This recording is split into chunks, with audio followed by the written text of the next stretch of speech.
All right, everyone, welcome to SellerMania. I don't even know what number this is, but this is the Ecom Cooperative. I'm Liz Downing. I'm Director of Partnerships here, and I've got my friends on to talk about everything.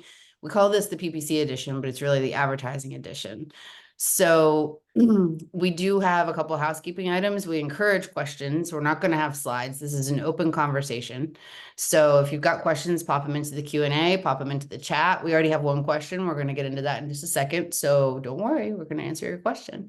I'm happy to have my friend Pearl Ausch here with me today. She's the COO of Frisbi. Pearl, say hi. Hey, thank you, Liz. My favorite things are the things I do with Pearl.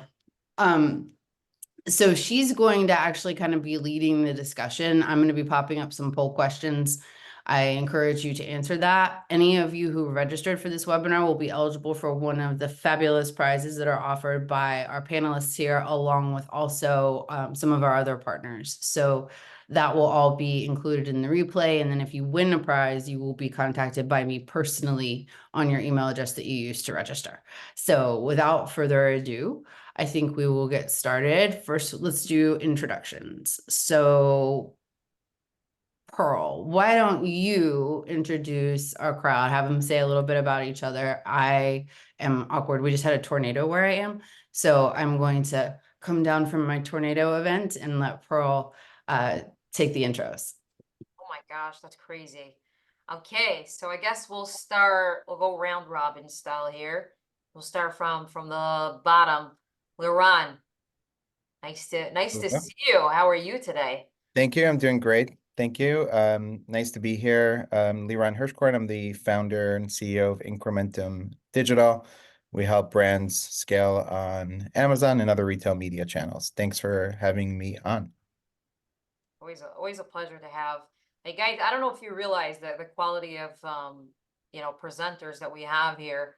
These are, when you go to these conferences and you're there in person, these are the people that are literally flagged down from like a mile away, and they're like, "Can we get a few minutes with you?" And this is the type of the type of people that Ecom Cooperative likes to bring on that aren't necessarily just one of the many. These are from the top-notch people in the space. So whoever's listening, just consider yourself that this is going to be a real treat. So yeah, so with that intro, Isaac, how about going ahead and introducing yourself? I will add, just you should all follow these guys on LinkedIn as well. They put out incredible content. Yeah, Isaac, go ahead. Yeah, so thank you so much for having me. I'm excited and honored to be here. So my name is Isaac Gross. I'm the CEO and founder of IG PPC. We manage the advertising for many Amazon brands. We do Walmart as well, but primarily Amazon. Incredible. Okay, last but not least, Laura, go for it. Thanks, Pearl. My name's Laura Pattison. I am the Senior Director of Strategy and Insights at Teikametrics. We support brands selling on marketplaces, Amazon, Walmart, and beyond, and combine services as well as our incredible technology to support that growth and efficiency. Incredible. Okay, so I guess I'll just very quickly introduce Frisbi. So we don't do advertising, but then at the end of the day, we realize that if advertising is not in check, nothing is going to work.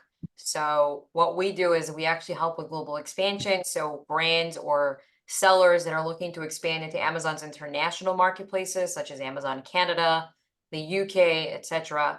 We are a one-stop shop to help you, guide you through the complexities, such as like with a VAT and then the product compliance. And then, of course, the shipping, which is our main business. This is what we focus on, but we do the value add in order for you to be able to, simply be able to expand. So what we realize again is that sellers that are expanding globally, but then they don't have their advertising in check, are definitely going to, not see the results they're looking for. So for those reasons, I'm excited to hear everything these panelists are going to share. Yeah, so Liz, shall we just jump right into it and go for it? I guess I should tell people what the Ecom Cooperative is if they don't know. Oh, Absolutely. See, I take it for granted everybody does already, but They please. probably do, but the Ecom Cooperative is a free community to sellers and brand owners, and we help make the connection between the seller and brand owner community and the service provider community through educational webinars like this, through written content, through in-person events that are always lots and lots of fun. And all the people here are partners of ours and our bestest friends, and I'm super excited about this today. I will say I was a little bummed about, we called this the PPC edition because we needed a snappy title for the webinar, but really advertising is more than PPC, especially like even just on Amazon, there's so much to dig into. And I'm really glad that I don't have to like know a lot about advertising anymore. I used to work where Laura works, and keeping up with everything you guys know, I don't know how you do it, but I'm really glad you do. And we're really glad to have you here. So again, those of you in the audience, if you've got questions for these people, they're really hard to get in person, like Pearl said. So this is your opportunity to pick the brains of some of the best minds in advertising today. So do it. We encourage that. And we'll also give you ways to contact these people. We'll also give you links to their LinkedIn so that you can follow them and their thought leadership. So that being said, I will shut up again. And Pearl, why don't you think about your customer base, and when you see, I mean, obviously advertising is on everybody's mind, and people talk about that even when they're looking for international expansion, even when they're looking for inventory management, anything that they're looking for. Obviously you can't expand and you can't move forward and you can't grow and scale if you don't have your advertising in place, because it is a pay to play world that we live in. So take it away, Pearl. Got it. So I guess I'll start a very, very generic, just to get the juices flowing here. Isaac, if I could start with you, what would you say is the biggest challenge that advertising, sellers are facing with advertising today? So I would say the biggest challenge right now is Amazon has increased the sponsor, like in the search results, you have more and more sponsor slots, and the percentage of sales that come from organic is shrinking. And one of the questions advertisers have a lot is, if I spend less, will I have the same amount of sales? Or if I spend more, how much more incremental sales will I have when I spend more? So that's honestly when I find the hottest conversations between clients. Like, am I just right now spending the perfect amount? Maybe if I increase my spend by 50%, how much more sales will I have? Another 50%? Usually that's not the case, right? Usually the more you spend, the higher the tacos. But the question is, how much more incremental sales am I getting? And then the question is, how about, let's say I rank organically in my main keywords, can I cut back spending and still maintain the rank? So that's, I would say, one of the harder questions. Of course, it can become more complex once you do DSP. Right now, we have a lot of AMC, more reports to see overlap, to see path to conversion. But I would say for the average seller that doesn't spend on DSP, that's probably one of the harder conversations that we constantly have. Yeah, that makes a lot of sense. It's like, what's the balance? And I know that Amazon has also, introduced these new fees of keeping inventory in check. So within that theme, sellers have to keep their volume perfect. It can be under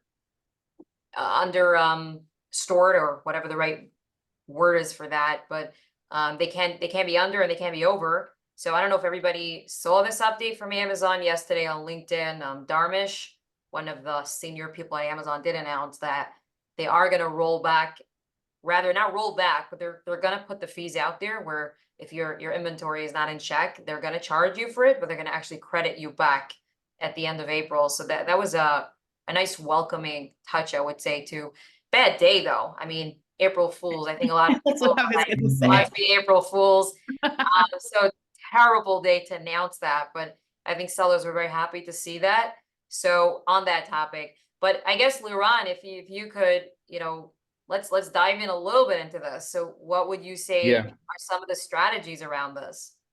Yeah, well, a few things. And, I think if Amazon said they were totally waiving that fee, then we would for sure know it was April Fool's. But so, I mean, I think in terms of the challenges and then some of the solutions, I think one of the biggest, obviously the challenges that Isaac mentioned are definitely challenges. I think also making sense of all the data and like, okay, like great, I have all this data, but like now what? What do I do with it? What are the insights that I'm getting off this data so I can understand it? And then of course staying on top with new things and changes is something that is challenging. And then to add to that, it's just all the, yes, new fees. And how does that, what do I need to do to combat that? So I think there's multiple solutions and nothing is necessarily easy, right? Because you can go and raise your price, but what is the impact of that? Will you lose ranking? Will you lose some of the sales velocity? Are your competitors raising prices? I think some of the things with the fees will also take a learning period because there are ways to overcome it in terms of the fees. There's using the Amazon warehousing and distribution that can help you overcome some of those like inventory placement fees that are in place. There's some reduction in the FBA fees. But again, there's challenges with the low inventory fees and seasonal products and how it's going to be affected. So I think it's an adjustment sellers will need to make, but I also think that ultimately, yeah, you may need to raise your prices. And also it should drive you to focus on just the overall operations of your business and where else you can drive efficiencies from that are not within just like the Amazon fees. So your question your question is, how do you overcome these challenges? I think you need to overall, you need to really focus on the operations of your business.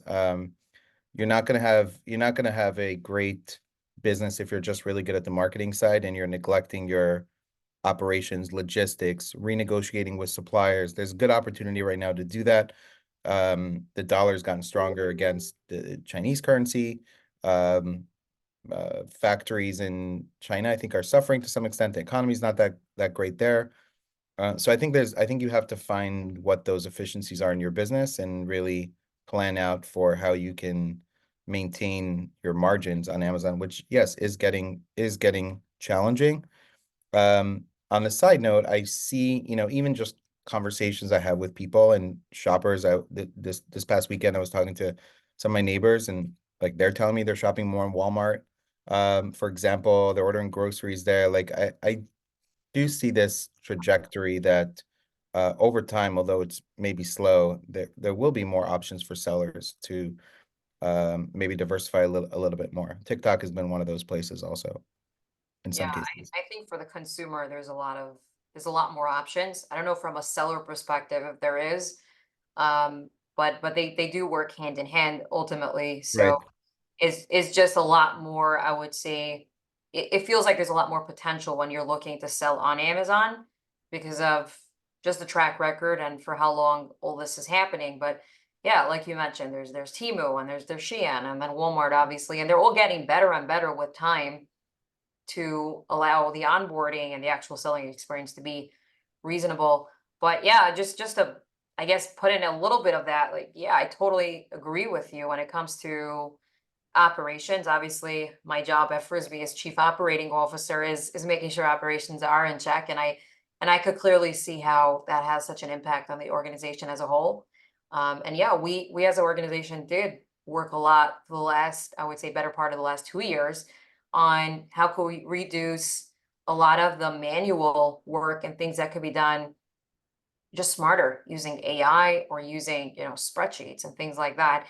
So I'm curious, any of you have any strategy or insights when it comes to, and I know I'm pivoting slightly over here, but speaking of challenges, Isaac or Laura, do any of you have any experience when it comes to AI, or is there any tools or tips that you could suggest when it comes to using automation? And I'm sure, Laura, you could speak on that with Teikametrics.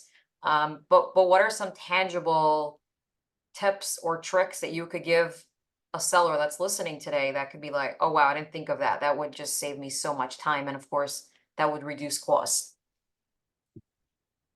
Isaac, are you okay if I jump in here first? Okay, I'll pass it over. Yeah, we definitely have experience on the AI side. I mean, I think a a lot of the challenges right now boil down to profitability and can you understand your profitability? So number one, can you identify it? Can you measure it? Can you figure out those margins? And I think that's unfortunately a big gap for a lot of sellers is knowing what that looks like after fees and all of that. And so we do have, some AI built in, and I'm, not trying to plug, I want to be helpful here, but really focusing on identifying where you have the greatest margins. You've got room in your profitability to push your brand through certain products and make sure that you're visible. And then, using that momentum to build into tier 2 products, I think is something that we're having to focus on a lot more. I would say, a few years ago is, did you have inventory? You could sell it. If we think back to 2020, if you had that in stock, you really didn't have a problem selling through it.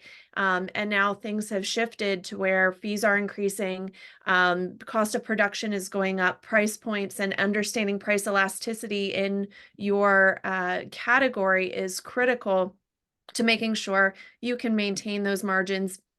You can understand profitability, and you can understand, like, what are my loss leaders, but doing so intentionally.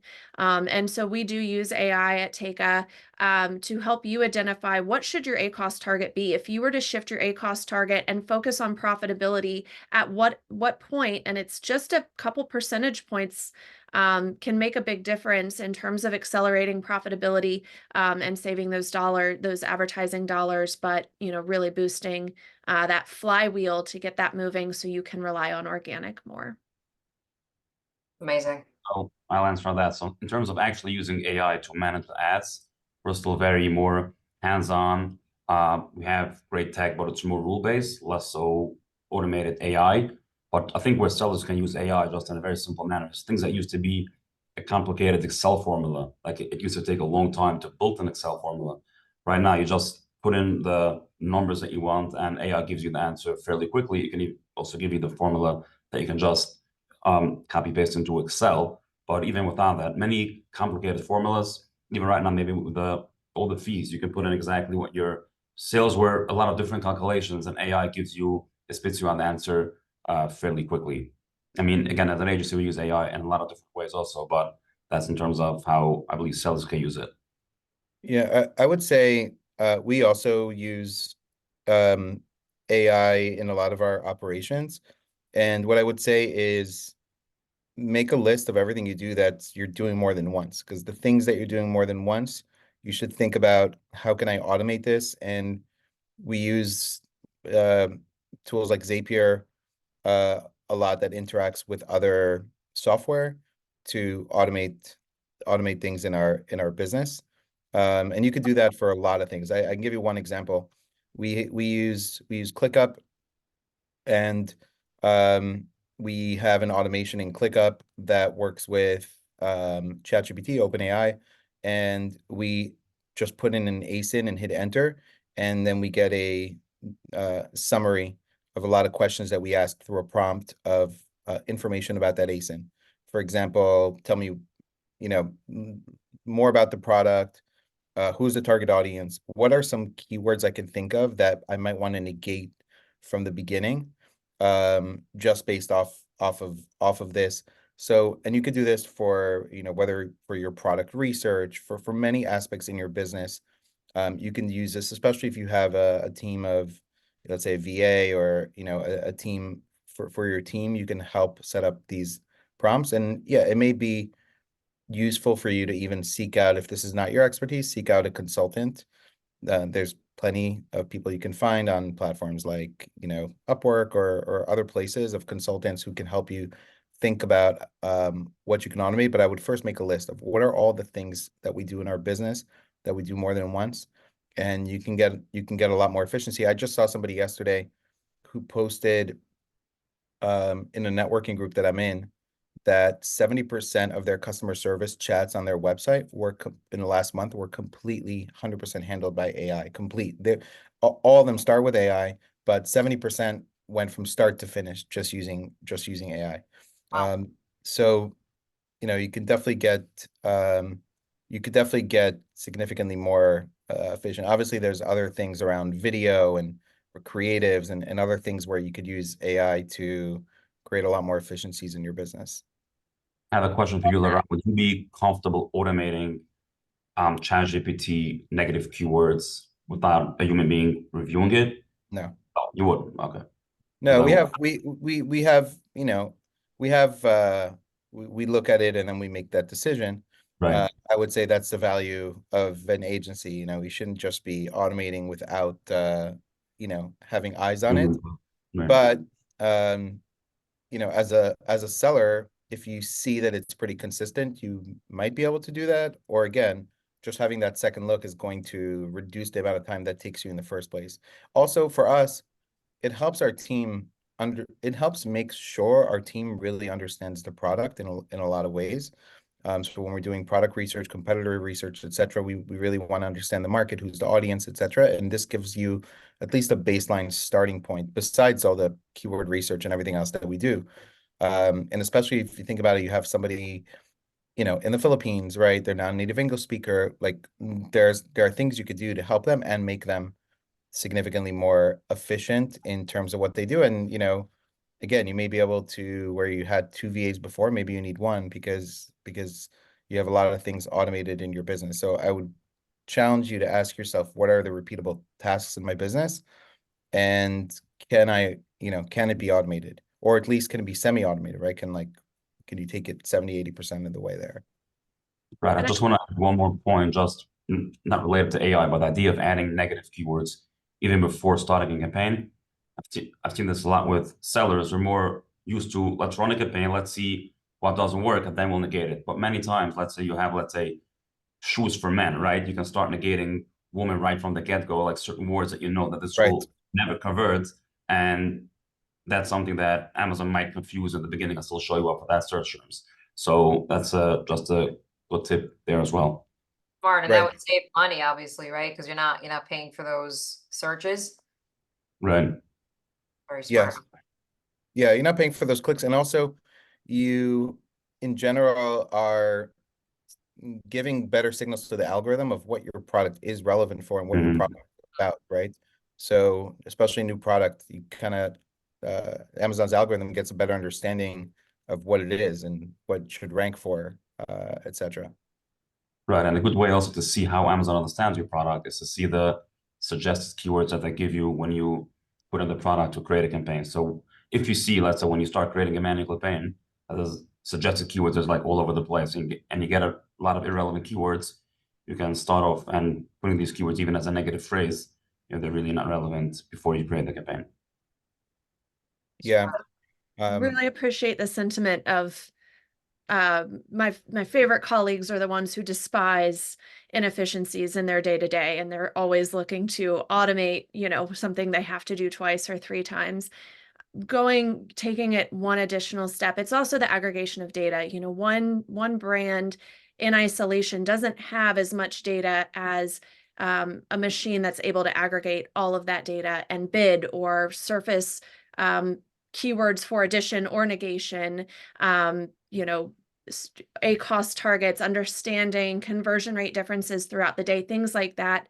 And so not only is it helping to create efficiencies in your workflow, but also to provide more data to make more data-based decisions with statistical significance. So AI is really powerful in that aspect as well, where as much as I love math, and I say that all the time, I know I'm an outlier, there's just not as much that we can do as individuals when it comes to synthesizing all of those data points that is provided to us, especially when agencies and tech providers can do that across hundreds, if not thousands of brands. Absolutely. So speaking of things that excite you, Laura, what else in Amazon advertising, I should ask, excites you? And from the product side of it, and then, obviously, what kind of results are you seeing from those things that excite you? Absolutely. So, Liran, you mentioned this a moment ago, AMC. I think that is probably everybody is the most excited about it, and it's just more data, right? It's more information for us to build strategies and make optimizations from. So, Attribution modeling, better understanding things around first click is really powerful, especially as you start to reach upper funnel. Being able to identify and add in new AMC audiences to increase your reach, frequency, overlap, path to conversion, all of those different reports that are available, such valuable information to continue to build. In the AI space, I'll also mention I'm excited about the creative. We're not quite there. We're still seeing some very interesting creative that Amazon is producing. I think I've seen a necklace chain be the chain of a light that's hanging from the ceiling. So there's still evolution and improvements to be made there, but it is definitely going to reduce barrier to entries of, new brands and sellers to be able to enter the space and run all of the ad types available to them. So those two things, I think we're expecting evolution, but we're really excited to get started on the journey. Amazing. Amazing. Thank you. Isaac, anything that comes to mind for you? So as Laura said, AMC data is definitely exciting. And as Liran mentioned, one of the hard part is to make sure to make it actionable and not get just, paralysis by analysis and get overwhelmed with the data. So I love diving deep into that. I think also Amazon is starting to release more and more AMC data for brands that don't run upper funnel or DSP. So that's exciting as well, because again, even with us, we work with a lot of large brands, but a big percent of them don't run DSP. So I'm excited to see more of that. And also here and there, Amazon is keeping they keep on releasing small features. Last week they released how you can add a search term that converted well from an auto campaign to a manual ad group, which is a strategy that every agency has done before, and Amazon is implementing it. They just released adding negative ASINs and sponsored display. So it's obvious that Amazon is putting a lot of resources towards sharing more data and also giving us more capabilities to make it more efficient. So I'm excited about that. I love also the search query performance, the analytics they give on the organic side. I would say probably that's my favorite. Yeah. Amazing. Liran, anything to add there? I'm sure you have something. Yeah. Well, AMC, what Isaac spoke about, there's definitely opportunities not for just DSP. And there's also opportunities to create audiences for DSP that you cannot normally create with DSP. For example, people who abandon their cart. AMC also has something called paid insights, where you have to pay additional for it, but instead of getting just ad data, you can also get organic data. And that allows you to understand, when customers maybe purchase organically, and how many times does it take for them to purchase organically regularly, maybe before they become a subscribe and save customer, or showing an ad to customers who bought a particular product 2 or 3 times. They bought a 30 count vitamin C and they bought it already 2-3 times. So now I'm going to show them better value, and I'm going to show them an ad through DSP for the 60 count or the 90 count. It's a better value. It's an upsell. So there's opportunities there, but we could definitely see the path to conversion and how different ad types work together, unrelated to DSP also. Just what is the purchase rate when somebody sees a sponsored brand sponsored product ad together or with sponsored display, and what's the impact of them seeing multiple ad types? What's the impact of frequency or the amount of times they see an ad? So a lot of things there. And continuously Amazon adding features like Isaac said, and he posted last week about the ability to add search terms from auto campaign into manual and negate, and new ad types that could be interesting, like vertical video ads is something new that launched. So overall, I mean, Amazon has been sharing a lot more data, and in general, more opportunity. There's a new thing that just got added into, not on the ad side, but A+ content that's new, that allows you to have complementary product module now as well. So, I mean, there's new things that are coming out very, very regularly, and it presents opportunities to just get more visibility for your brand. And if you know how to leverage it, you can take advantage of it and find where the best efficiencies are for your brand to advertise in general. Anybody have an example of some of these new features that came out that you tried and are giving you different kind of results because of it? We've tried the vertical video ads. I would say the results are mixed. Some people are getting great results with it. Some are not getting as good results. We do see good click-through rates for it, but I think it's one of those things. I can't say across the board we're seeing amazing results, but it's one of those things that I think is worth testing. And I think that Amazon's going to try to make things like that more visible as we are in a sort of TikTok reel kind of world. That, you know, you're going to find those kind of things more visible. I wouldn't be surprised if in the future you would have similar ads to and I'll share another ad that's new, but you would have similar ads to what TikTok allows you to do, which TikTok has something called Spark ads, which you have a creator that posts something promotion for your brand, and you're allowed to run ads through that creator's profile. So instead of showing up under your brand, it shows. Amazon has this you know, bottom I don't know if what it's Inspire it's called, on the bottom of the app, and now you see influencers there and posts from there. I wouldn't be surprised if you started seeing more of that in search results, and then Amazon let brands run ads through those creators as well to get more visibility.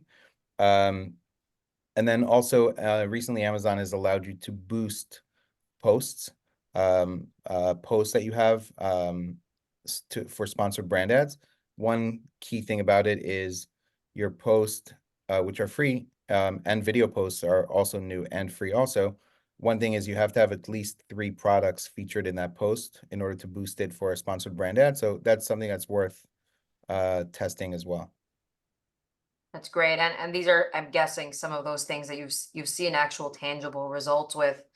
I'm curious, those vertical videos, totally pivoting in a certain sense, but I'm curious, would you say the content of the actual videos is what's varying the results, or is it just the feature dependent on category will give you different kind of results? I think content and I think the product itself, right? Like amount of reviews, price, those are, you know, also factors.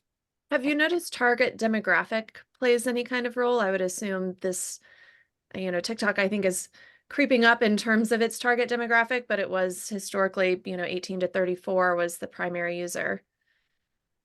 It's a good question. I don't have the data on that, but that's a good question to, you know, to understand if that's an impact or not. Really fair. Yeah. Follow up with you later. Isaac, anything to add to this mix? What are you seeing? Yeah, so I'm we curious started something tangible that sellers could be like, interesting. So this is the results. Okay, maybe I should try it or not, right? Well, we So started testing with the client Prime Video. So the interesting part about Prime Video is that they're going to release, I think, April 15 even, add to cart button, which will increase conversion rates. I mean, potentially like crazy, because that means somebody's watching a video on the app and they get served an ad. There will be a add to cart button right from the app. So we already see that Prime Video performs better than STV, because attribution is better. But with this add to cart, I think April 15, could be I'm wrong, but I think April 15 they're going to release that. That should be something very, very interesting to experiment with, because it's higher funnel, but not, you know, it's still on Amazon with an add to cart button, which could be very interesting, you know, having professional commercial style videos there. I have a question about that. So has Amazon released any kind of data on like where someone is actually watching the Amazon Prime content? Because like, for instance, I'll put on Amazon Prime on the TV, and sometimes the thing I want to watch is on Freebie. So I end up with ads, but if I had an add to cart button on that ad, I couldn't do anything with it with my Well, I think you'll be able to use the remote to click on Yeah. it. I think so. yeah, I don't see why not. Yeah. Also, Can you they've find your added. remote fast enough is going to be the question, Liz. Amazon's also added the ability to have like QR codes on those Right now, they have QR I've codes. noticed that. ads also. Brilliant. Have you Uh, seen that performing well for people? Have they been performing well for people? That's a good question. I don't know. We haven't Data- seen any great I mean- results. It's still really, it's upper funnel. It's Yeah. we haven't seen great results with that. We've so seen The strong question is results. because of the button. I'm wondering, is it because of what Liran, sorry, Laura, that I interrupted okay. you. I'm curious if it's the add to cart, or Isaac, you mentioned that maybe that's the missing piece that people are still missing, and that's why they're not seeing conversions. Correct. So again, after all, it's still upper funnel, right? So you're still serving an ad to somebody based on a demographic. I think you'll be able also to serve an ad based on somebody's search for a certain keyword. So that might be a pretty lower funnel strategy, like serving an ad on Prime Video, let's say for somebody that searched for, let's say, garlic press, right? So that could be something that's what I'm excited about, because it's not that much of a higher funnel, and it's Prime Video, you have an add to cart button. That's go ahead. The main metric when you're doing those types of ads to look at is not conversions, because number one, you're likely not going to see the conversion happening from that ad type. With AMC, you can see the path to conversion, so that is helpful to see if they started there maybe. But the metrics that you want to see are your branded searches growing as a result of having more brand awareness? What is the cost of, just from that pool of people, of, it's called estimated cost per detailed page view? What is the cost of somebody who, got served an impression of that ad, and for them to, how much should I pay for them to get to my page? It's not going to be, awareness ads are not for immediate drivers. You generally don't sit on your couch, see an ad for Nike, and immediately run out to the store, go online and buy the product, right? Although sometimes it does happen, but the idea is that again, this is, I would say, for brands that are a certain size, 5 million, 10 million, you're maxing out a lot of what you're doing on Amazon. You want to grow the amount of people in the funnel, and you're reaching beyond people just searching in the search bar that may be interested in your product but don't know about it, or it's not on their radar. That's the goal of brand awareness ads, but it's the idea that when the person is in the sort of one level down the funnel in the consideration phase and considering what to buy, that they're now aware of your brand. When they see that brand in search, or when they get retargeted, that it's familiar to them, and they've already looked at it, and it's going to impact their purchasing decision. But the main metric is not conversions when you're running those ads. Where AMC is very helpful is understanding the impact those ads make that we didn't really fully understand before. Laura, Yeah. what are you guys seeing with your brands with the Prime ads? We're, preliminary results, and by that I mean like a fairly small subset of brands that we're supporting, but initially we're seeing pretty strong performance. I would mention that these are brands that probably already have some base level of brand recognition. So while we're almost reminding rather than introducing for the first time, so that is probably more helpful there. The only other Liran, the only other metric I would add is I'd also be looking for new to brand percent lift from those upper funnel, wholly aligned on all the rest.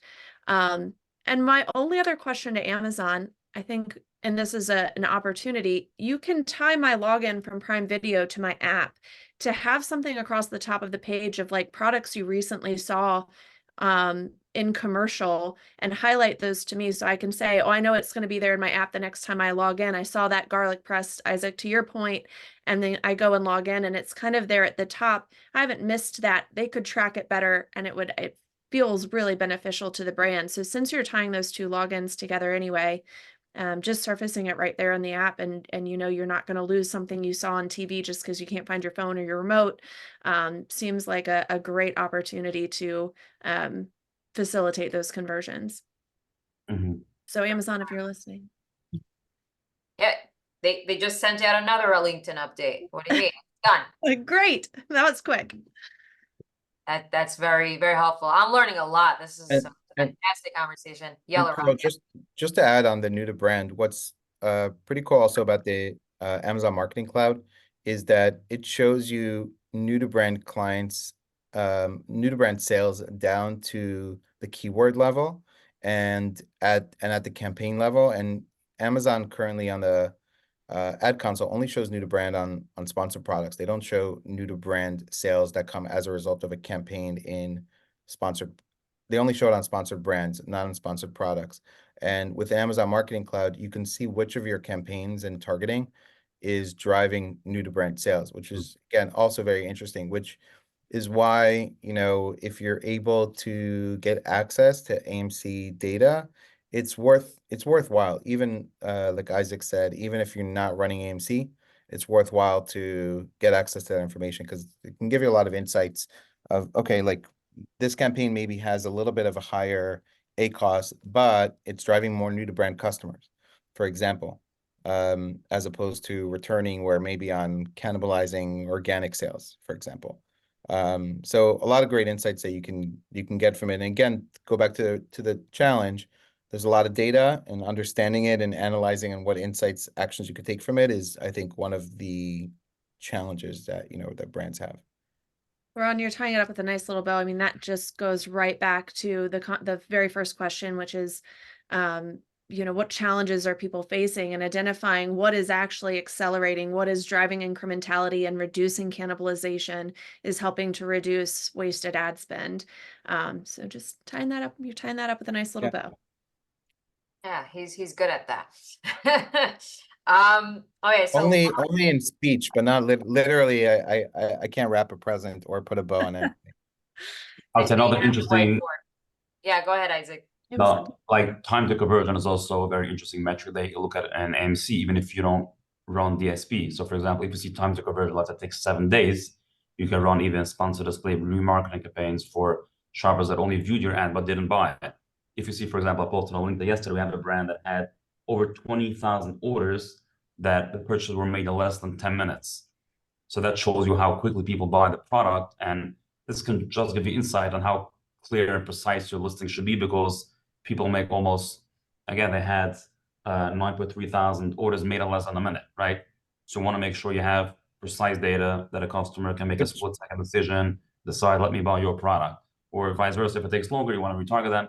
So at the Liran said, there's a lot of data, even if you don't actually run DSP, on how you can, you know, use AMC and play around with it.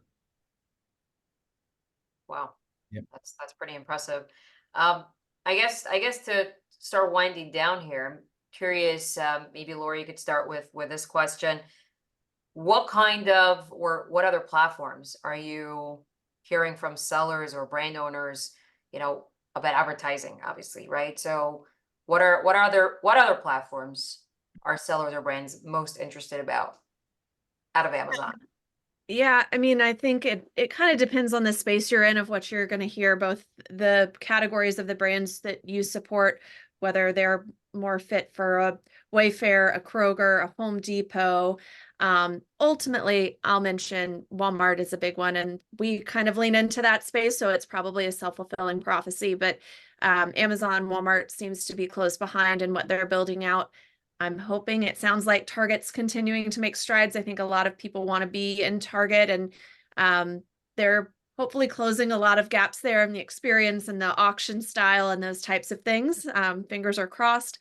And then continuing to lean in on social media, especially things like TikTok shops, where it's a marketplace, but you've got like a different subset of audience behaviors, right? That they're not necessarily searching for it, but it's more of this organic placement in terms of their scrolling. It's part of their natural behavior on the platform.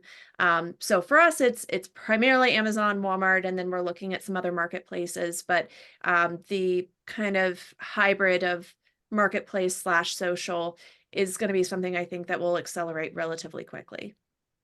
Yeah, it should be very interesting to see how all this continues to play out. Liran, is this similar for you, or what are you seeing or hearing? Can you repeat the question? Yeah, so what kind of other platforms? What other platforms are sellers or brand owners super Curious. Obviously, TikTok is one. But again, I think it's not for every product at the moment. I think that may change. I see TikTok just launched within the last week or two something called shop ads, which are ads that now show up in their shop feed, which weren't there before. Which to me indicates they're moving more in the direction of keyword-based targeting also, because once you get into the shop ad, you can search, you might be looking at a product, then you want to look at other similar ones to compare. You might start to search a keyword and you'll get surfaced ads that are static images, etc. So they're moving to kind of adding also similar ads that Amazon has, like keyword ads. So I see kind of the evolution of the platform. But we have some clients that, their products have just gone crazy on TikTok. We have one particular client that has significantly more sales for their product on TikTok than on Amazon. But again, I think it needs to be the right product, like impulse buy type, $30, $20 type product, right? Like certain products are going to work better there.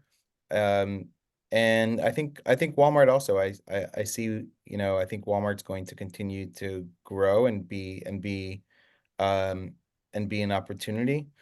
But I would, again, if I was looking to test something, I think, again, if your product is a good fit, I think TikTok is worthwhile because, on Walmart, I know what I might get, and it may be somewhere up to 10% of my sales on Amazon, let's say.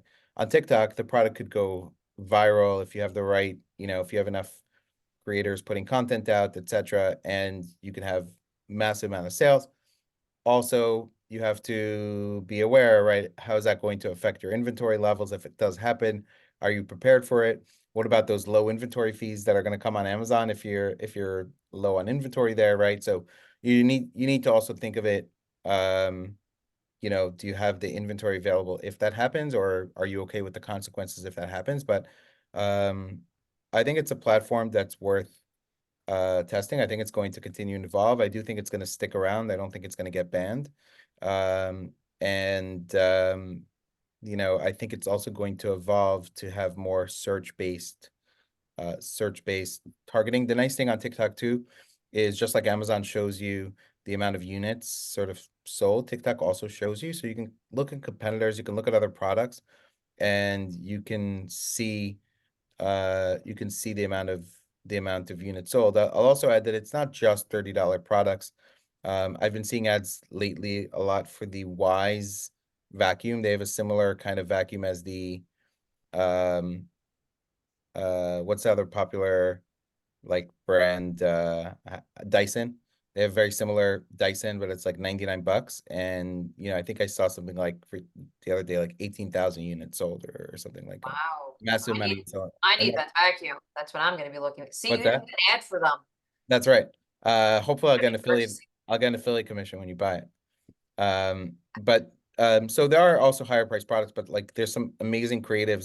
There's creators that are taking a Dyson and a Wise and have dirt in front of it and showing the difference, and they're showing it's better, whatever. And those kind of creatives are awesome, and they're driving sales. So TikTok is definitely something I think worth testing. Absolutely. Isaac, any wise words to wrap us up with this topic, and then we'll take any Q&A and bring on Amazon. Yeah, so for us, it's mainly, I would say, Walmart. Like, again, of course, we don't see the results of Walmart that you see on Amazon. As Liran said, a good case scenario is 10%. More typical is 5% of gross sales that you do on Amazon is what you can do at Walmart. I've played around with TikTok a little bit before even they introduced shops.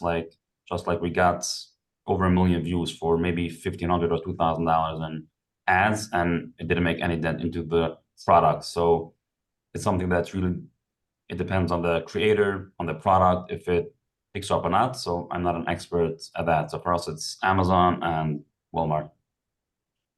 Amazing. The only thing I do want to add there is we're talking about the volume of potential sales is definitely lower on these other platforms, and that shouldn't be a surprise.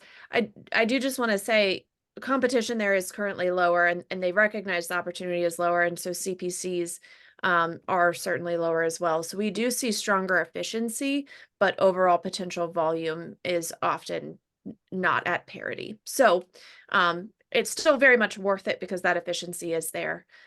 You just have to understand what your potential is and how much time and you know, inventory and things like that you're investing.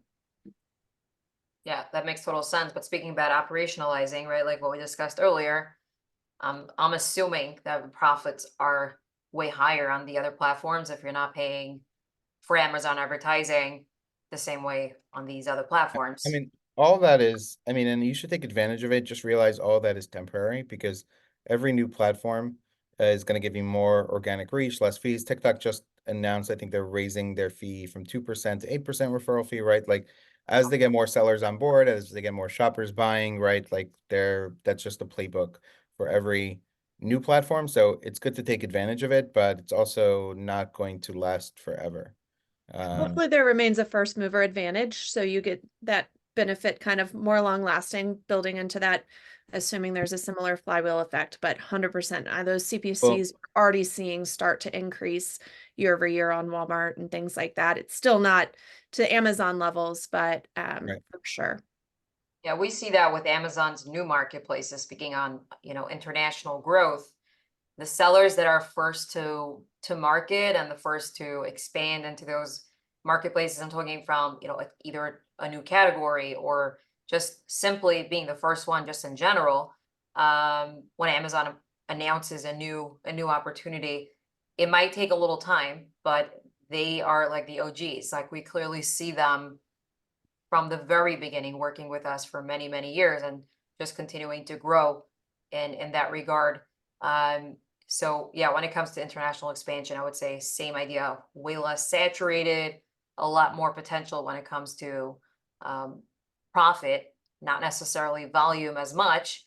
But yeah, but if you could do in Canada, right, for example, between 10 to 25% of whatever volume you're doing in the US, which is the biggest marketplace push that we see right now, which that's where sellers are mostly expanding to. And then the UK obviously is also a very big marketplace, in Japan, but Canada just seems very attainable for sellers. So that's something that they're mostly excited about. Speaking of, you know, something that pushes people.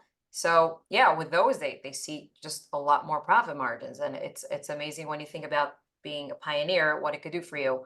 Right. So Liz. We do have a question. It's about an international marketplace. So that's actually very germane. But someone says that they're going to launch a product in Australia where their competitors have only 30 to 250 reviews and they are selling 500 to 1,100 units per month. He only has $1,000 budget for PPC. Is it viable to launch on that marketplace with $1,000? In regards to having $1,000 for their PPC budget, Yeah. I'm gonna answer this strictly from like an operational standpoint, and then whoever wants to answer on advertising, go for it.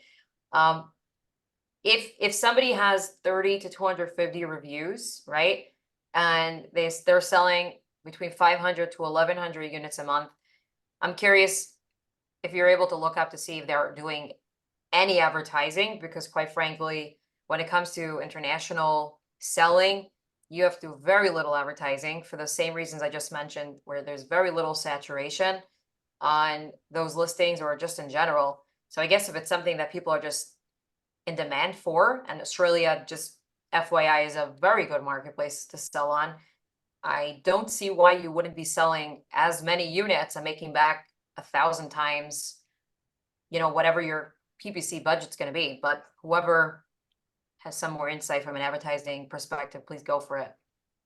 I would say like this, it depends on the cost per click. Like it's around $30 a day. If the cost per click is $1, it means you're getting around 30 clicks, right? Which is not a lot. So you can always launch a product with less money, but usually the less you spend, the less, I guess, value you'll have. And the slower the momentum and the growth will be. I would probably do when somebody has a lower budget, probably choose the top 20 keywords, maybe go exact, phrase, and broad, and play around with that. Again, depending on the type of product, or some products will probably take even less keywords. But I believe, if it's not a very competitive product, you can always launch it with less money. And again, based on your budget, that's how quickly the product sort of will pick up or accelerate. Yeah, I would say also like what do the search results look like? Sometimes when you're in these markets like Australia, depending on the product and how competitive it is, there may not be enough even competitors to show fully relevant results on page one. And so if that's the case, then potentially you could get sales organically too, and it could be okay. But like Isaac said, the best time to gain ranking is on a new product launch, and you want to be aggressive out of the gate and focusing on driving sales velocity and conversion. And you have to figure out, okay, if I want to get to those 500 sales, let's say a month at a minimum, and assuming that, I don't know, let's just say 70% of my sales in the first month may come from ads, then based on cost per click and an expected conversion, how much will I have to spend, work backwards towards that number, and can you get there? If not, maybe in 3 months, will you have, $5,000 to launch there? Maybe it's better to wait, if that's the case. But I think it's also dependent on the competition, the amount of reviews they have, and what the search results look like for that particular kind of main keyword that you're going after.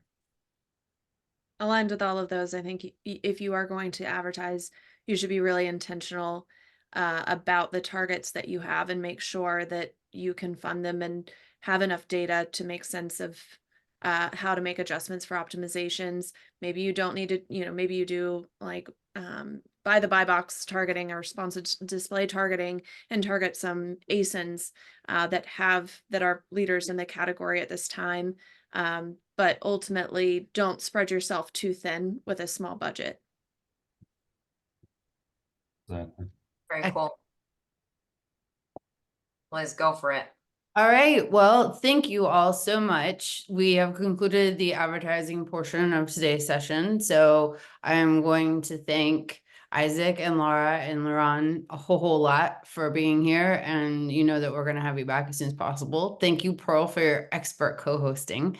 That's been great. I'm going to stop recording. So please know that if you registered for this webinar, you're going to get this recording. You're going to get all of the special offers outlined to you. We'll be picking the winners tomorrow after you get the replay, so that you have a chance to do a couple of things that I'm going to tell you to do in that replay email. So if you have any questions, you can always hit us up. I'm Liz at the ecomcooperative.com. Thanks again, everybody, and we'll see you next time.